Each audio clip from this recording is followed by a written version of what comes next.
Hello everyone and welcome to one of my favorite games ever played by the legendary Mikhail Tal. It is a game from a simultaneous exhibition that took place in Stuttgart in 1969, and other than that information that you just heard, nothing else is known about this.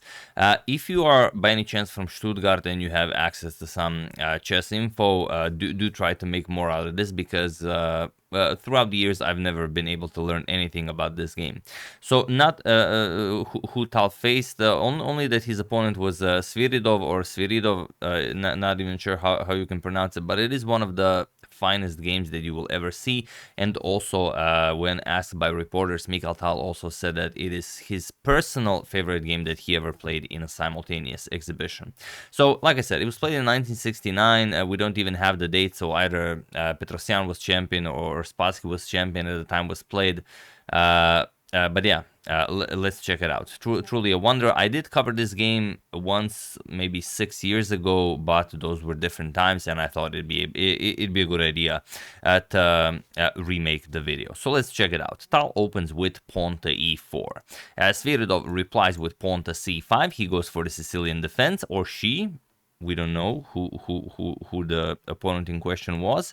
Knight f3, pawn to d6, and pawn to d4. We have captures, and knight to f6. Knight to c3, so a standard open Sicilian, and here a6 is by far the most played move in this position. It is the knight of Sicilian, and no doubt something you've seen quite a few times on this channel, or you maybe even played yourself. But here we have pawn to g6. This is the dragon variation, the second most popular option here, which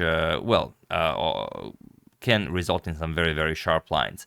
If you guys remember, Bobby Fischer even said that the dragon is a very weak opening for black, that you merely push g and h pawns and you crush the dragon. That's pretty much it. So let's see what Tal played. Bishop to e3. Okay, we have bishop to g7, pawn to f3, strengthening the e4 pawn, knight to c6, and now queen to d2. So much like you would see in a modern chess game. Only nowadays castles is the by far the most played move here. We have bishop to d7, and pay close attention to this bishop on d7. It will play a key role in this game. We have castles queenside, and now again. Position is played even today with some rook to c8 or castles ideas, but here Sviridov plays queen to a5. And this queen to a5 in combination with bishop to d7 just doesn't work for black, and Tal so masterfully shows us why. King to b1. Of course, you have to play this. You guard the a2 pawn if, for example, the knight leaves the board. Also, sometimes rook to c8 is played, then the knight is captured, then the queen can capture on a2. So a prophylactic king to b1 goes a long way. We have rook to c8 by Sviridov and g4 by Tal. Pawn to h6, stopping pawn to g5, and pawn to h4. As Fischer said, we have pawn to a6, now preparing pawn to b5. So Sviridov is playing all the moves that you usually should play in a Dragon Sicilian, just not in this particular setup. We have bishop to e2 by Tal, and now comes knight to e5. And here, Tal's position is already completely winning. Even though, like I said, Sviridov played all the moves that you want to play. You put a knight on e5, you want to play knight to c4, you want to attack the queen and bishop, so white will be forced to play bishop captures, then you capture with the rook, and then you continue attacking the white king. But here, he's just not in time. Tal is completely winning here, so feel free to pause the video and try to finish this masterpiece. We're already on move 13, and this is an 18-move game, so you only have 5 moves to win this. Try to do it. Tal was able to do it. Let's see how you do. While I give you a couple of seconds. So for those of you who were able to do it, congratulations on striking with pawn to g5, and for those of you who just want to enjoy the show, that is what he played. H captures on g5, H captures, and now you have to play knight to h5 or knight to h7. Even with those moves, your position is still dead lost.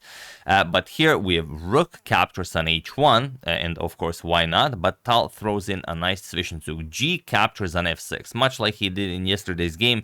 Only in yesterday's game, it was a matter of E captures on f6. We have rook captures on d1. Now, with check attacking Tal's queen, and Tal has 3 ways of recapturing: with the bishop, with the queen, or with the knight. Now, surely you're not going to recapture with the knight and go for a queen trade. I mean, you are attacking the black king, but that is exactly what Tal does, and that is what makes this one of the coolest games that were ever played.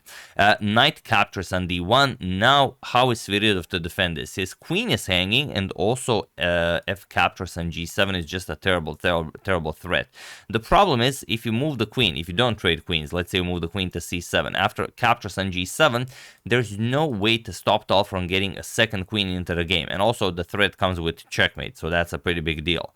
So here, Sviridov played queen captures on d2, he took Tal's queen, but Tal doesn't recapture, Tal just plays f captures on g7, and he was in this position. On move 18, that Sviridov, whoever he or she was, resigned the game, as there is nothing more to be done here.